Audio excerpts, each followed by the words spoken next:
Hello, everyone, and welcome back to another episode of the Lunatics Radio Hour podcast. I am Abby Branker, and I am incredibly excited for today's topic. I am going to be talking to you solo today, but again, rest assured that Alan is alive and well, and yelling to me about how Nostradamus is a hack from the other room. Ever since I was a very young child, I had a deep fascination with astrology and my personal zodiac sign, which is Taurus. During childhood, my mom would point out to me all the time that my stubbornness was really a direct result of being a Taurus, which I'm proud to say I think I still exemplify.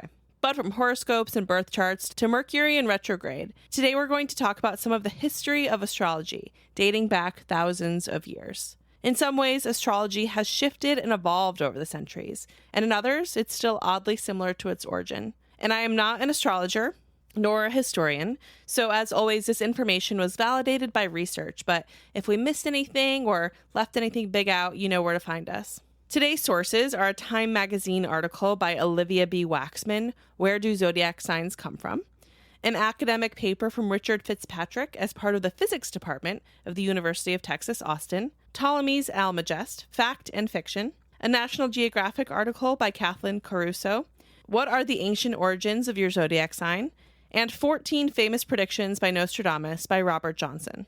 And I hate to be that person, but I'm literally pulling the definition of astrology from Merriam-Webster. I want to set a really clear baseline for what we're talking about today.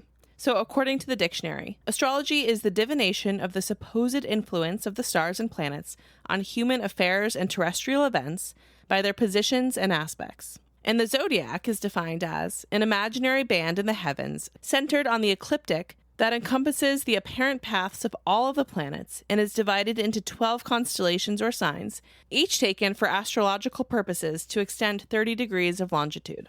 I think a lot of the times we think of the word zodiac as the name of the belief in signs, but at its definition, zodiac refers to the belt-shaped region or band in the sky that has been divided into these 12 equal parts, each representing a different constellation. The word zodiac comes from the Greek word meaning circle of little animals. A horoscope is defined as, quote, a diagram of the relative positions of planets and signs of the zodiac at a specific time, as at one's birth, for use by astrologers in inferring individual character and personality traits and in foretelling events of a person's life, or an astrological forecast, end quote. So what I'm aiming to do today is to really take astrology, the zodiac, horoscopes, but generally the practice of astrology, and present it in an accessible way. So for some people, it may seem leveled up, much more than reading what Taurus or Leo means in the newspaper. But I think generally this is actually quite watered down because a lot of astrology, so much of astrology is pretty intense math and equations that I certainly don't have the type of brain to understand or to communicate to you guys directly. So we're talking about really the history, right, today and how it's evolved through different cultures, where it stands now, famous astrologers, kind of fun history. But you should know that there's astrologers out there who could talk in a really in-depth, clear way about the math behind astrology. And I don't want to deny that. Whether you believe in its effectiveness as a system or not, the system itself, right, is very much embedded within the science of the planets and how they move. And we're going to talk about how that's evolved over the years. So like I've said a few times now, astrology dates back thousands of years. In Mesopotamia, patterns in the sky were observed and then linked to earthly events, like harvests or conflicts and wars, things like that. In ancient China, eclipses and sunspots would be studied to make predictions for the emperor. Though it's important to note that this practice was applied only to him, no one else, right? It's not like today when everyone has a personal understanding of astrology, your own zodiac sign. At this point in time in China, astrology was only for the emperor. So everything that was interpreted by the priests of the time were to advise the emperor alone. And again, this might seem pretty different to how we interpret astrology today, but I actually think it makes a lot of sense in eras where the lower classes felt like they did not personally control much of their lives. Astrology would have felt pretty pointless. It also speaks to the power of the emperor, I think, and the mentality that the one leader is so important. Even the planets and stars had messages to guide this one person, right? It feels almost biblical in that way. Chinese astrology is, I think, the astrological system outside of Western astrology that most people would be familiar with because it uses this 12-year cycle, and it assigns an animal based on your birth year, right? So for example, 2025 is the year of the snake. I think I was born in the year of the horse. I think people generally kind of know their Chinese astrology animal. Different animals are associated with different traits, similar to the Western zodiac system, right? But this time it's by year instead of by birth date and time. Vedic or Indian astrology is almost 3,000 years old. Vedic astrology uses actual star constellations. Birth charts in this system are referred to as kundalis, and astrology also incorporates karma and dharma. In Vedic astrology, there are 12 signs, which differ from the Western signs but have some similarities. Vedic astrology also includes lunar mansions, which are moon-based constellations. One of my favorite types of astrology is Mayan and Aztec astrology because there's still evidence of it in Mexico and South America in the form of pyramids. And I've been lucky enough to have visited a few of these sites in the last few years, both in Mexico, and it's incredibly profound and impressive. I really cannot stress that enough. One site that I went to was outside of Mexico City, and then Chichen Itza is about an hour or two from Tulum. Mayans were both astrologers and astronomers. They had the ability and the skills to predict planetary events with precision. Even to this day, for example, their pyramids work as intended when built. So some of these pyramids that they built worked as calendars, and they still hold true to today. So during an eclipse, for example, a shadow, this is on a pyramid in Chichen Itza, a shadow appears along the steps of one side of the pyramid depicting serpents. The Mayan calendar was a sacred 260-day calendar. And we actually have a Mayan calendar that we got from the pyramids that I'm recording in front of today. But personal astrology for the Mayans combined your birth date with one of these 13 unique tones. And that combination would come up with a unique reading for you. The Babylonians and Sumerians practiced astrology dating back to the 2nd millennium BCE. And they would use the Venus tablet of Amisaduqa to track where gods were in the sky. It was used as a way to interpret messages and omens from the gods, but only the qualified could read the stars. So typically priests were actually in charge of interpreting the celestial. Quoting from the Time article by Olivia B. Waxman, quote, "This tablet, which is dated to the 1st millennium BC and tracks the motion of Venus, is one of the earliest pieces of what's been called Babylonian planetary omens. The ancient Egyptians contributed the idea that patterns of stars made up constellations, through which the sun appears to move at specific times during the year." End quote. There was also the Enuma, Anu, Enil, or a series of 70 cuneiform tablets that contained around 7,000 celestial omens. Some historians believe that Alexander the Great actually played a fairly big part in the history of astrology. He conquered Egypt around 330 BCE, and historically, the Greeks had been very focused on mathematics and science. So when cultures clashed here, it's generally thought that the Greeks brought the math and the structure to the Egyptian astrology, and it sort of really formed the precursor to how we think about astrology in modern times. Quoting from the National Geographic article by Catherine Caruso, quote, "The Babylonians developed 12 astrological signs, some of which were later incorporated into the Western zodiac. However, it was the ancient Greeks who named these 12 star signs after constellations and linked them to specific dates based on their alignment with the sun's orbit. These signs are Aries, Taurus, Gemini, Cancer, Leo, Virgo, Libra, Scorpius, Sagittarius, Capricornus, Aquarius, and Pisces. Despite the Greeks' contributions to astrology, horoscopes were not prevalent in ancient Greece. Instead, the focus was on using the stars to connect with the gods through divination." Jumping ahead in the quote, "Over time, Babylonian astrology, which interpreted celestial events, merged with Greek divination practices. This blending led to the development of more personalized horoscopes we see today." End quote. The zodiac became really popular in the Roman era, based on concepts from Babylonian astrology and ancient Greek astrology, often referred to as Hellenistic astrology. So I want to take a moment to talk through some important astrological texts throughout history. And this is different from astronomy, right, as of course we know, but I'm really just focusing on texts that feel important for astrological reasons, but it is a thin line. In 350 BCE, Aristotle wrote On the Heavens. On the Heavens lays out Aristotle's theories on the universe. He defines types of motion, away from a center, towards a center, and around a center. He talks about how earth and water, the elements, are heavy and thus move towards the center of the earth, while fire and water are light and move away. A lot of it is also about the elements, and these four elements really being the building blocks in a lot of ways. Notably, Aristotle starts to define gravity in this book when he explains that the heaviest elements fall. He also lays out that the earth spins around a pair of poles, and he notices that the spinning is a consistent speed. All pretty major revelations. He defines the elements and notes that there must be a finite amount of earth, air, fire, and water, because there is no way to make more of those elements. He also defines heavy and light. Eratosthenes of Cyrene is credited with most accurately defining Earth's radius, around 200 BCE. And while this may seem heavily mathematical, again, because of the calculations that go into astrology, it's actually quite important. Hipparchus of Nicaea is credited with explaining the seasons through astronomy, around 150 BCE. In the 2nd century, Claudius Ptolemy wrote the Almagest, a mathematical text on the paths of the stars and the planets.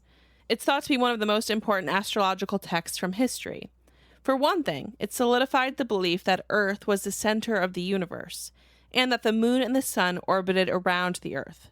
It became a main source of truth for Greek astronomy, and it was accepted as fact for nearly 1,200 years across the medieval European, Islamic, and Byzantine cultures until Copernicus. Claudius Ptolemy also wrote Tetrabilbos, in which he created the foundation for modern astrology and zodiac signs.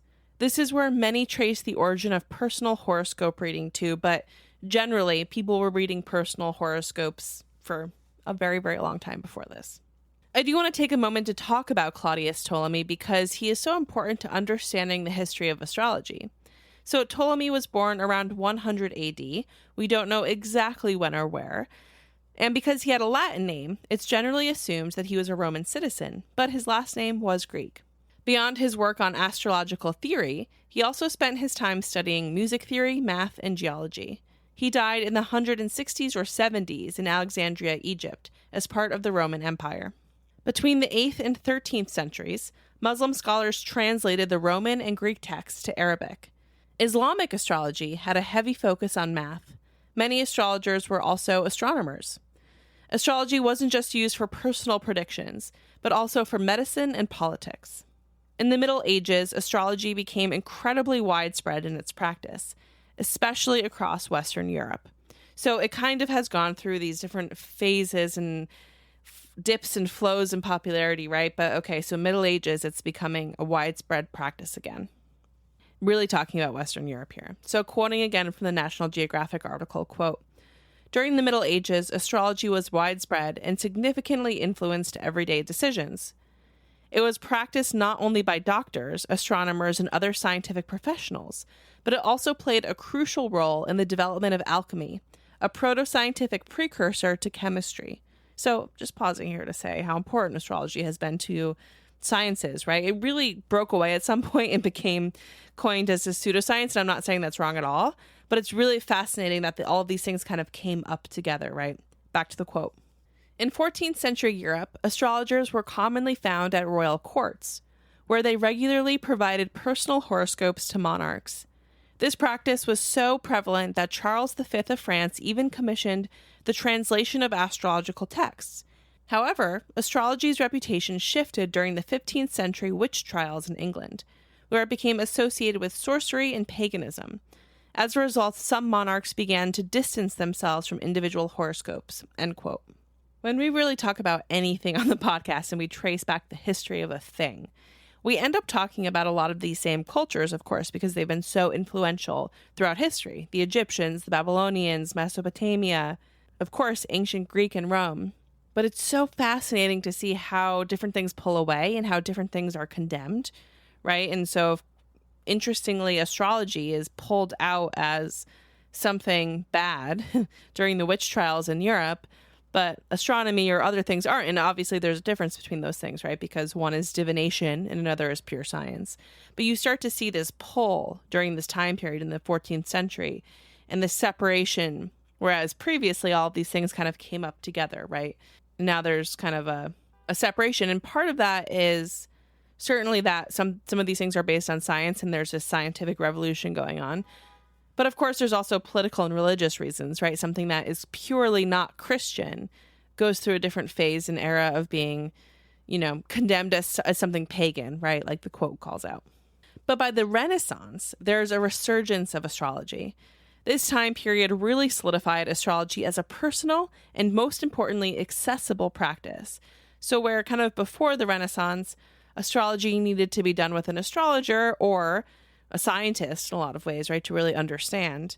During the Renaissance, a lot of the barriers for the everyday person went away because charts and calendars and different tools that were really easy to understand were developed. And so the everyday person could understand their zodiac signs. Quoting again from the National Geographic article, quote, "While the Western zodiac is widely recognized, other cultural practices have also shaped astrology worldwide. In India, Vedic astrology incorporates ancient Hindu beliefs and practices, offering a unique perspective on celestial influences.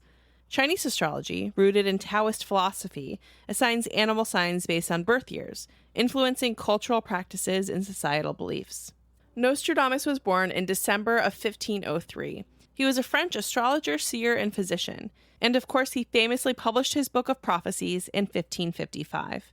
Nostradamus claimed that his predictions were based on astrology, mainly judicial astrology. Many of his predictions came in the form of quatrains, or 4 lines.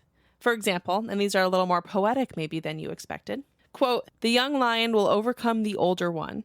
On the field of combat in a single battle, he will pierce his eyes through a golden cage, 2 wounds made one, then he dies a cruel death," end quote.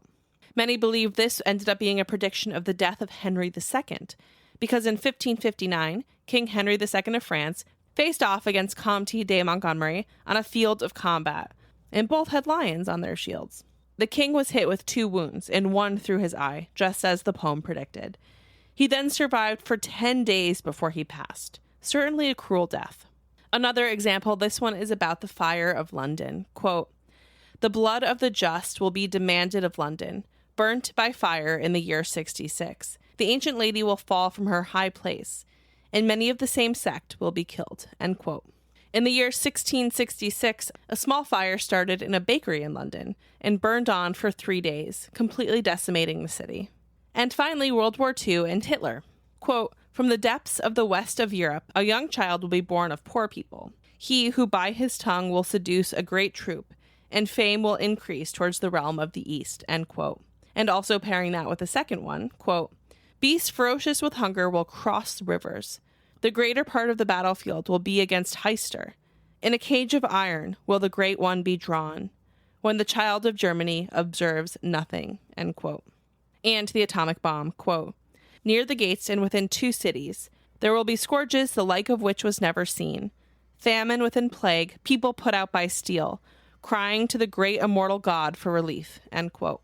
There are many, many examples of these predictions by Nostradamus. Some are more on the nose feeling than others. Some, feel, okay, there's some direct facts here, like the year 1966. Others just generally maybe feel pretty vague. And though his language can sometimes feel specific, if not poetic and flowery, it's generally believed that much of his work is based on ancient end-of-world biblical prophecies. So again, though astrology is in full swing today, after the Renaissance, it dipped again in popularity with the rise of the scientific revolution, right? So another reason that it kind of got pulled back. In the 1600s, William Lilly, a British astrologer, was born.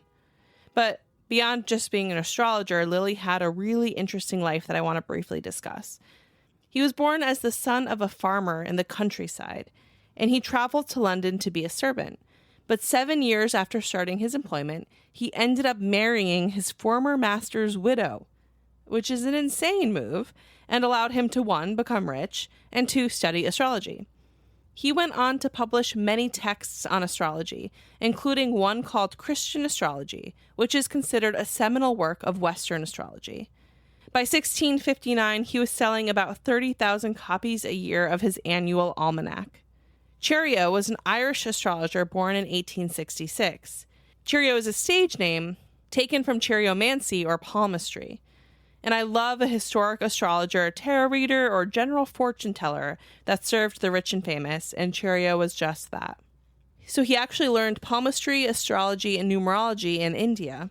He had been in Bombay for quite a bit of time as a kid and really kind of took up with one teacher and mentor. Similar to Nostradamus, he also made predictions on world events. Around the same time, Evangeline Adams rose to popularity as an American astrologer in New York City.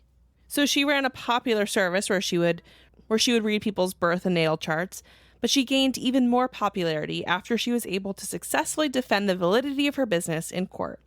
And this was because she was arrested 3 times while practicing in New York City, once in 1911, 1914, and 1923. And just as a side note, our friend Marie Carter has an excellent book called Mortimer and the Witches, which is not about astrology per se, but it is all about fortune tellers, specifically female fortune tellers, in New York City around this time and even a bit earlier, and the perils and the life that they live. And there is a lot of comedy and lightness in the book, but it's also really a reflection of a dark time. And fortune telling, astrology, these kinds of professions became, in a lot of cases, the only way for a woman to break out financially, right? That was the options were you could marry somebody rich, you could work in a factory, be a seamstress, something like that, or you could be an astrologer and really work for yourself. So highly recommend Mortimer and the Witches by Marie Carter. But Evangeline Adams also released many books on astrology. And interestingly, occultist Aleister Crowley actually ghost wrote them. She also contributed to his work, The General Practice of Astrology. But eventually their relationship became sullied and a copyright battle ensued. She was also met with criticism from skeptics because despite several successful predictions to the stock market, she didn't quite understand the economic landscape enough to make clear predictions. In 1930, British astrologer R.H. Naylor published a horoscope for Princess Margaret in the Sunday Express. Naylor used her birth chart to predict that she would have an eventful life and that events of tremendous importance to the royal family and the nation would happen near Princess Margaret's 7th birthday. Soon after the article was published, Naylor started consistently publishing weekly columns with birth chart information for birthdays that fell during the next week. The column was called What the Stars Foretell. Other newspapers were inspired and started running horoscopes and columns, even the Boston Globe in the United States. And in the 80s, many major newspapers also incorporated astrology phone lines, which I did not know about, where readers would call for personalized readings. I sort of wish that still existed today. Could you imagine calling the New York Times for your personal horoscope for the day? And finally, Jean Dixon gained notoriety when she predicted the assassination of JFK. In the May 13, 1956 issue of Parade magazine, Dixon wrote that the 1960 election would go to a Democrat, and that the election would be dominated by labor. She continued that the Democrat would either die in office or be assassinated, but not necessarily in his first term. The Jean Dixon effect is a term that came from John Allen Paulus at Temple University, who pointed out that Dixon and her followers seemed to only promote her accurate predictions and ignore her many, many false predictions. Dixon died of cardiac arrest in 1997, and before passing away, she is said to have uttered the words, "I knew this would happen." Okay, so we talked about the history of astrology, famous astrologers, but let's take a moment to talk about modern belief. Modern personal astrology has expanded largely from just knowing your one zodiac sign, right? When I was a kid, I think it was like, okay, you're a Taurus, I'm a Libra, whatever, to complex birth charts with different planets, nodes, and houses. And while this always existed, I think it's become much more common for the general person, the general, amateur astrologist to understand all of that. So you can visit many different free websites to get a birth chart by inputting your birth date, time, and location. So think of a birth chart or a natal chart as really a snapshot of the sky the moment that you were born, for the location that you were born. And I've heard recently that there's like about a 5-minute buffer. Things don't really change that dramatically in the course of 5 minutes. Right? So it's really this map of the celestial above you the moment that you came into existence. Now, all that's well and good and scientific, right? But you have to then take the leap of believing that this arrangement of planets and stars has some sort of power or influence over you and your personality and your tendencies, which I think is a big leap. And I have not necessarily taken it, right? Right. So there's sort of like 2 threads of astrology. One is your personality, and then the other is the events and things that are going to happen based on the planets, right? And the movement of the planets during a period of time. So, for instance, when you're reading a horoscope, right, it could be like, Saturn moves into the house of whatever, you're going to have a bad week in love. That kind of thing is really a reflection of the movement of the planets. One phrase you may have heard is Mercury in retrograde. So about 3 or 4 times a year, Mercury appears to move backwards in the sky as the Earth orbits the sun at a different speed. Many think that the time while Mercury is in retrograde is especially fraught with disaster. Generally, believers think that it impacts communication, travel, and technology. But it also, I think, has become in the last few years like just this phrase, like Mercury's in retrograde, or I'm having a really bad week. Is Mercury in retrograde? It's just kind of like thought of as this time, this universal time when things are horrible, whether it's little things like stepping in a puddle or like big life things. It's kind of like, well, Mercury's in retrograde. But this is just one example of an astrological event that has some sort of belief or interpretation paired with it, right? This is really what astrology is. Modern day astrology often combines the general zodiac with a framework of 12 houses, planetary placements, and aspects. So again, that's really like a 401 class where I have very little understanding. I've had my birth chart done many times, and it's very interesting to sit down with an astrologer and take it all in. And I love doing it. But I think it's quite complicated to grasp because there's so much, it's so large. And also there's so much science and kind of like astronomy involved in it. So of course there's websites that will do this for you now, but you still have to kind of understand what all these different things mean. So I think as a way to expand upon just being like, I'm a Taurus, but to keep it a little bit more contained than doing a full birth chart, a phrase you might also hear is the big 3 of astrology, which refers to someone's sun, moon, and ascendant or rising sign. So your general zodiac sign is actually your sun sign. So Taurus is my sun sign. So I just popped in my birth date time into cafeastrology.com, which is a free website where you can do that. So my sun sign is Taurus, my moon sign is Capricorn, and my rising sign is Libra. Generally, the sun sign represents kind of who you are, right? The very core of who you are. The moon sign, though, kind of governs your inner feelings and how you respond to your emotions. And then your rising sign is really how you present yourself to the world, right? So there's sort of like who you are, generally, who you are on the inside, and how your emotional center works, and then how the world perceives you. There's also a really interesting societal shift when it comes to gender roles in astrology. I noticed when I was researching some of the most famous astrologers from history, so many of them were men, the vast majority, right? Some doubled as mathematicians and scientists, physicians, geologists, musicians in some cases, depending on the era, or priests, right? Special spiritual advisors to emperors and kings. So it's quite prestigious, right, in a lot of cases. But now, generally, astrology is thought of as a pseudoscience at best. And even though it's had this massive resurgence and just this increase in following during my lifetime and even starting right before my lifetime, I think it's still quite polarizing. It also certainly skews female and non-binary, I would say. And no kings or presidents would openly admit to using astrology to make any decisions. And I'm certainly not saying they should, to be clear. But I'm just reflecting on the evolution of astrology. And though it's shifted quite significantly, it's still very much present.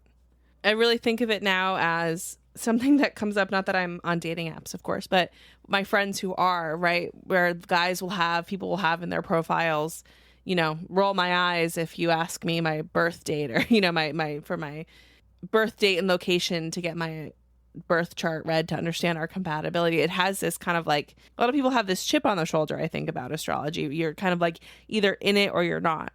And I certainly dabble. I'm not sure that I'm a huge believer in it one way or the other, though I do think sometimes it's pretty fun, again, the same way I kind of think about the paranormal, to believe that I live in a world where there's kind of deeper meaning and, deeper powers that be. And hell yeah, I'd love to live in a world where the planets kind of rule everything. That sounds pretty fun. But I'm not certainly confident that that's the case. Either way, though, I think it's really fascinating to think about how astrology predates astronomy in a lot of cases, or at least came up alongside it. And as the scientific pieces of astronomy kind of took off, that became much more obviously as like a totally valid scientific language and skill set, which is true and correct. But it's just funny to think of a time when all of that was different, right? And they were thought of as really similar. And then through both the introduction of certain religions and the evolution of politics, and of course, the rise in science and the understanding of true science behind the natural world, it all has kind of shifted and fallen into different places. But I think it's kind of cool that it's still here. Like, people are still studying astrology and playing with astrology and using astrology and offering services, paid services, right, to read your birth charts in a really big way, which is just, I don't know, really, it's really quite something. I think in a lot of cases, the people around me at least, right, and I know that's a very specific population, but the people around me, I would say, are much more into things like tarot and astrology than things like religion. And maybe we're in kind of another era right now of a deprioritization of religion, which has been the ruler for so long of so many different cultures, and kind of this rise in the spiritual, and people who maybe don't identify with religion or weren't brought up in a religion that they really connect to anymore found through astrology or tarot other ways to bring deeper meaning into their lives, right? Or other ways to kind of try to connect with the universe in a bigger way. And I feel like for me, that's very much what it is, right? Again, I don't necessarily believe in the divine power of tarot cards or any kind of cards or astrology, but I practice those things almost logically as a way to meditate or reflect on myself, and as a way to try to find some sort of spirituality or connection or meditation to something more than myself, or to look outside of myself. And I think that's pretty ethereal, but I think a lot of people around me might feel similar to that. You know, at the end of the day, we're all looking for something more, something deeper.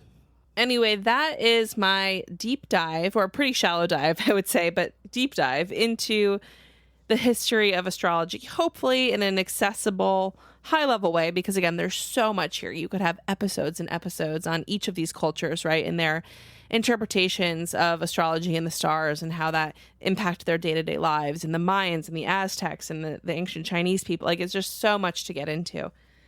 But, you know, at Lunatics, we are here to offer high-level, digestible insights into these kind of big, sweeping topics. I think if anything else, that I hope people who practice astrology and didn't know a lot of this, or people who don't, can kind of come away from this episode with an understanding for its historic impact, right? It really has shaped a lot of culture and society over thousands of years, which is not something that's true of a lot of things that we talk about here. You know, tarot cards started in the 1500s. Astrology started thousands and thousands of years ago. There's a massive difference, even though those things are thought of, I think, pretty similarly today. There's a really rich history here, which we've only scratched the surface of. As always, thank you all so much for listening. Stay spooky, stay safe, and we will talk to you soon. Bye.